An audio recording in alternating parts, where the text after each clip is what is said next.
khususnya di KCS itu berdasarkan pasar tadi itu. Jadi seperti untuk KCS 1 itu masuk di klaster B. Jadi range kunjungannya itu minimal 51 sampai dengan 80 kunjungan per sesinya, per bulannya. Dan setiap sesi itu bantuannya 550.000 per peserta ya. Jadi misalkan kita di KJS Solo 1 dalam sebulan itu pertemuannya tidak sampai dengan 51 nih, tidak sampai dengan 51 sesi, maka bantuan yang kita terima tinggal dikalikan saja pesertanya yang ada berapa, ya, dikalikan sesinya itu. Makanya setiap kita terima bantuan dari KKS itu naik turun. Dulu awal kita terima di bulan yang sebelumnya itu Solo 1 itu nggak sampai 1 juta, tapi Solo 2-nya di atas 1 juta karena sesinya lebih banyak Solo 2. Kenapa? Karena pada bulan Ramadan kan Solo 1 kan off terus ya. Dan untuk Solo 2 startnya itu setelah Ramadan. Jadi memang banyak itu untuk sekarang yang kemarin kita terima itu untuk Solo 1 sudah naik dan untuk Solo 2 relatif sama ya. Gitu. Jadi makanya pada kesempatan siang ini saya mohon untuk keaktifan Bapak Ibu sekalian pada saat mengikuti KCS, absensinya yang penting, absensi dan pelaporan dari pelaksanaannya. Jadi setiap jadwal kita KCS itu dari YAKS Semarang selalu mengejar Pak Bir selaku KCS, selaku sekretaris KCS. Jadi sore itu kalau belum melapor, Pak Bir sudah bekerja. Karena dia selalu menghitung. Cuman sayangnya kita tidak bisa memonitor tingkat kehadiran kita. Pada hari itu yang hadir berapa, itu kita tidak bisa. Kalau bisa, enak aja sebenarnya. Kita ajarkan dari saudara bisa. Untuk manual tidak berlaku.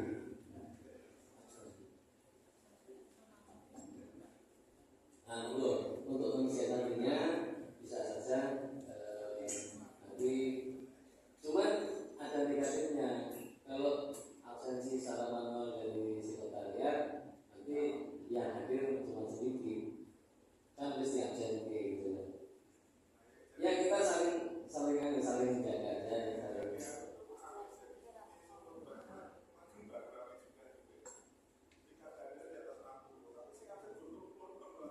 Iya, jadi pengaruhnya tidak kecil.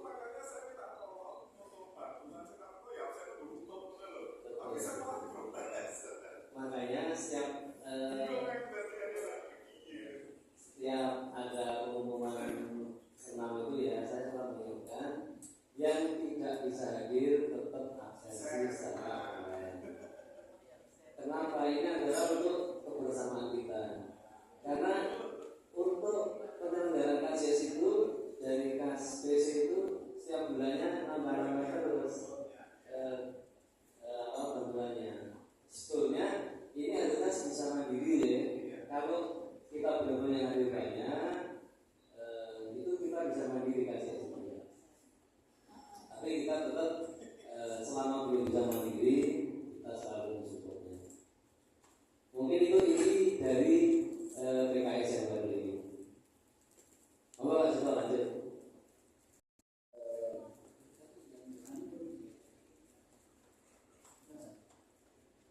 Pertama, biaya kontribusi pemutusan administrasi kepesertaan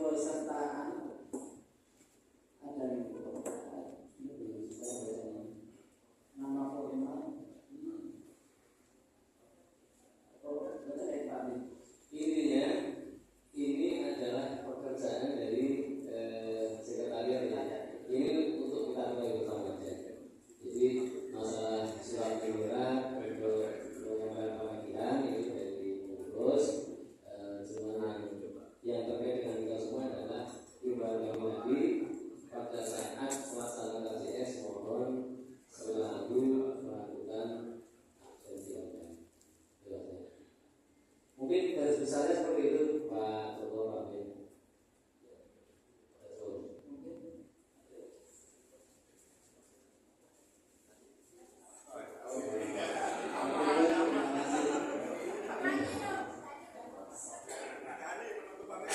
Mas Joko sama Mbak Yuli yang telah membantu untuk membacakan. Mohon maaf atas segala kekurangan. Mas Amin dengan keterbatasan apa? Kami mohon maaf. Assalamualaikum warahmatullahi wabarakatuh. Yang lama itu seperti apa, yang baru seperti apa. Kemudian yang kedua nanti terkait isu yang ada pada saat-saat ini, seperti yang disampaikan Pak Yanto tadi, seperti adanya kegiatan pertandingan dan lain-lain. Dan yang ketiga, agenda kita yaitu bangsa sekolah berdebat berkelanjutan.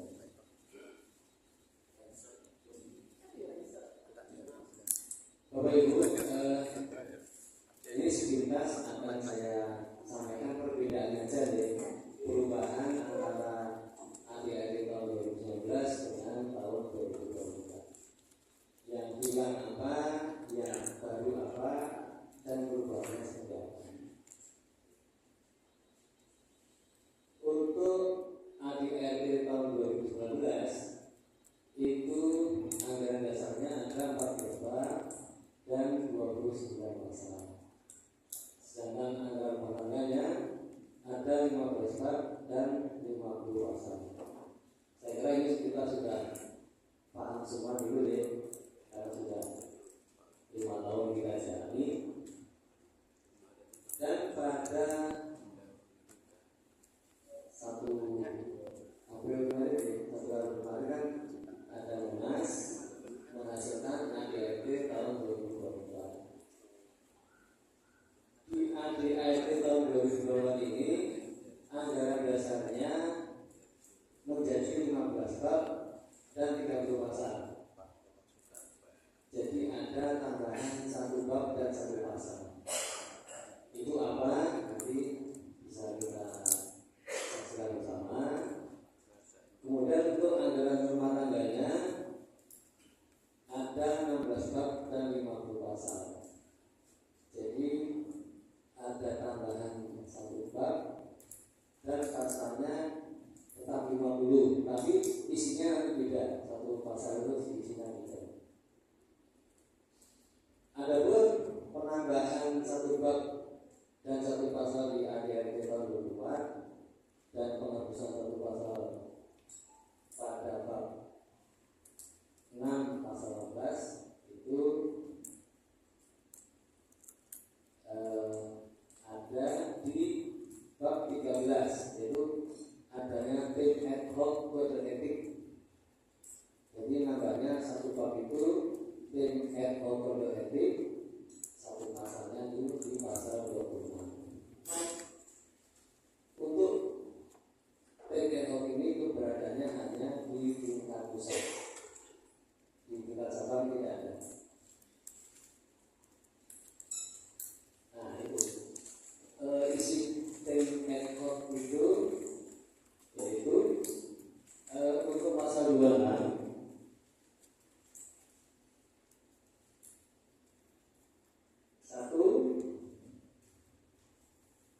bila terjadi permasalahan organisasi yang terkait kode etik, maka perlu dibentuk tim ad hoc kode etik berjumlah ganjil maksimal 7 orang yang terdiri dari pengurus pusat dan atau pengurus cabang dan atau badan pengawas yang ditunjuk oleh ketua umum atau pejabat BUMN yang ditunjuk melalui hasil rakor pengurus pusat dan badan pengawas pusat.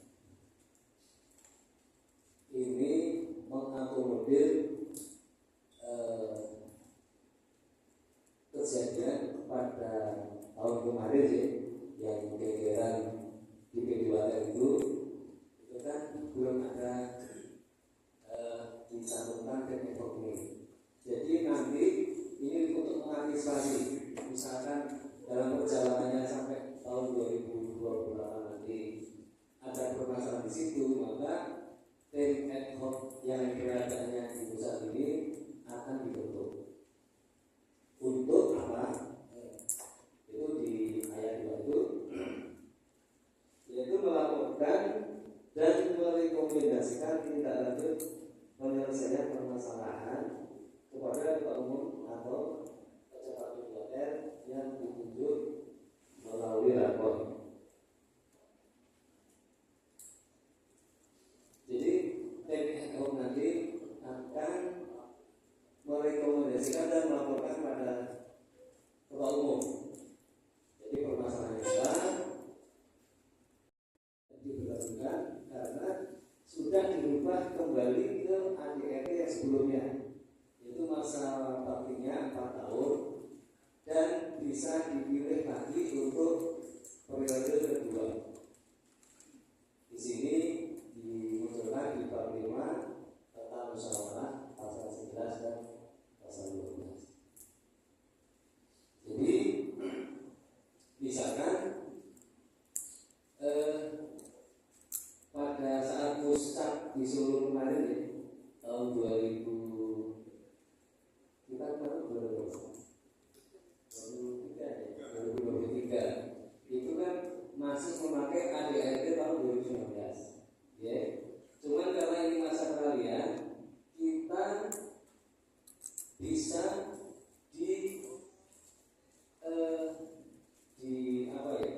diselaraskan dengan ADRT 2020 ini. Jadi misalkan kita waktu itu ditunjuk sebagai pengurus selama 5 tahun masa bakti, itu misalkan kita mau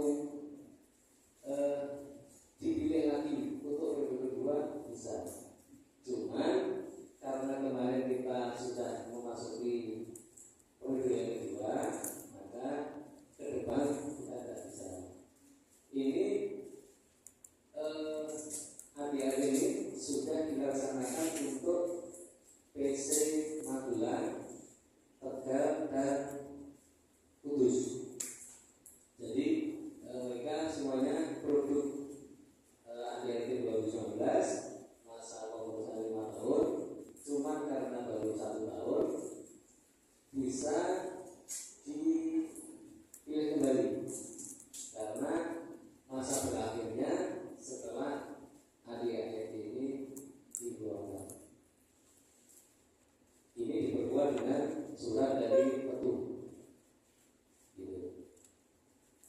Jadi tadi yang bilang itu satu bab, yang baru satu bab, yang juga ada bab masalah fokus di pasal 18, yang baru bab masalah desktop. Yang pasal 18 itu satu, ketua umum pengurus pusat yang telah diselesaikan masa tugasnya tidak dapat dipilih kembali pada periode ini produk 2019. Demikian juga ketua PC yang telah selesai masa tugasnya tidak dapat dipilih kembali setelah 1 periode masa tugasnya berikut. Kalau ini yang baru, ini jadi 4 tahun dan bisa dipilih kembali. Tidak perlu dibaca, tidak bisa dibaca.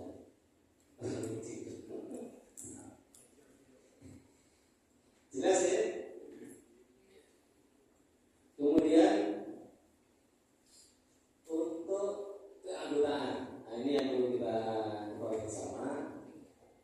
Ini baru ini ya. Di bab 3 masalah keanggotaan di pasal 7 itu, anggota P2T itu sifatnya stelsel pasif sebagai anggota biasa P2T.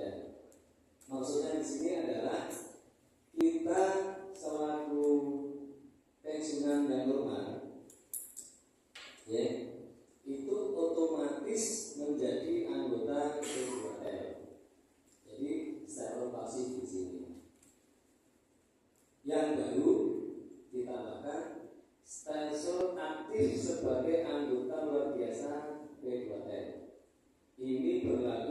untuk pensiunan yang sudah mengambil SKS seperti Butayani, Pak Agus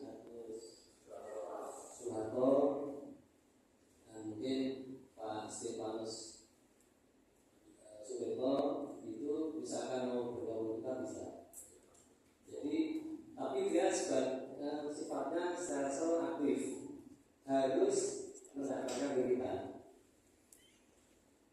Dan yang baru lagi, pasal yang baru lagi, mantan direksi Telkom yang bukan pensiunan Telkom dapat diangkat sebagai anggota kehormatan. Tahu dulu, mantan direksi yang bukan pensiunan Telkom, ya sudah tidak bisa ada seperti Pak direksi Mandiri, Pak Nasib ya, itu sekarang bisa diangkat sebagai anggota kehormatan. Kemudian keterangan terkait dengan anggota yang luar biasa itu yang ada di AD anggaran dasar bab 3 ayat 7 dan ART-nya bab 2 ayat 4 berkewajiban mengiur 5.000 per bulan. Jadi selalu anggota beliau diwajibkan mengiur 5 bulan. Nah, caranya gimana? Keputusan nomor 29 garis miring Komentar Solo 7 Romawi garis miring 2024 tentang pengurus koperasi jasa pensiun Telkom atau Komentar Solo tahun 2024 tahun 2026. Ketua Koperasi Jasa Pensiunan Telkom atau Komentar Solo setelah menimbang dan seterusnya, mengingat dan seterusnya, memperhatikan dan seterusnya, memutuskan menetapkan pertama, pengurus koperasi jasa pensiunan Telkom atau Komentar Solo periode 2024-2026. Kedua, menunjuk dan mengangkat nama-nama yang tercantum pada lampiran surat keputusan ini. Ketiga, surat keputusan ini berlaku sejak ditetapkan. Segala sesuatu akan ditinjau kembali apabila dinyatakan ternyata di kemudian hari terdapat kekeliruan dalam penetapan surat keputusan ini. Ditetapkan di Surakarta pada tanggal 1 Juli 2024, Ketua Dr. Suryono M.H. Lampiran surat keputusan. Ketua Koperasi Jasa Pensiunan Telkom atau Komentar Solo nomor 29 garis miring Komentar Solo garis miring 7 garis miring 2024. Susunan pengurus koperasi jasa pensiunan Telkom atau Komentar Solo masa bakti 2024-2026. Penasihat Dr. Andes Amin Nur Ahadi MSI, Yanto Supriyanto SE. Pengawas Teguh Martono Haryadi, Sudiati AMD, dan Rasmina. Ketua Dr. Andes Suryono MM, Sekretaris Nominasi, Seksi Umum Budi Martoyo, Bendahara Sri Wahyuni Dewi, Kas Bank Sri Wahyuni Dewi, Akuntansi Haritono SE, Usaha Ramadan Baswaryanto Eskom, Jasa atau Kemitraan Ramadan Baswaryanto Eskom, Perdagangan Sri Widianti, Simpan Pinjam Prihanto dan Milik Moyan SE. Ditetapkan di Surakarta pada tanggal 1 Juli 2024, Ketua Dr. Andes Suryono M.H. Kepada Bu Meni untuk mewakili penerima SK itu, kami silakan untuk ke depan. Pemohon Pak Amin dan Pak Yanto untuk mendampingi langsung.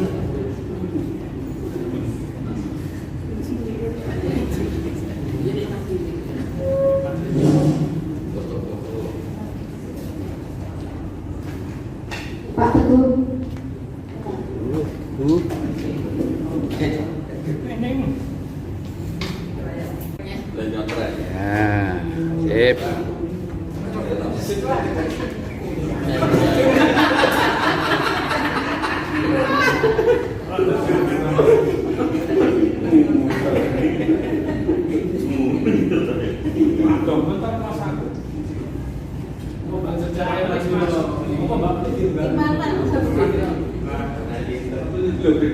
Kalah.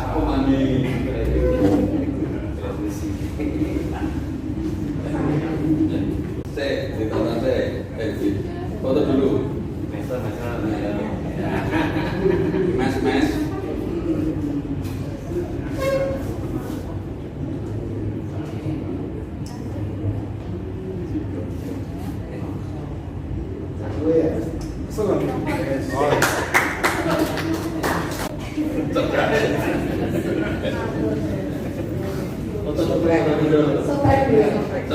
Sotrek apa berarti? Ya. Hah? Ya. Oh, duduk pasti kan di tengah ini. Penuh. Ya, sip. Senyum. Ojo larang-larang senyumnya. Ya, oke. Tul. Tul.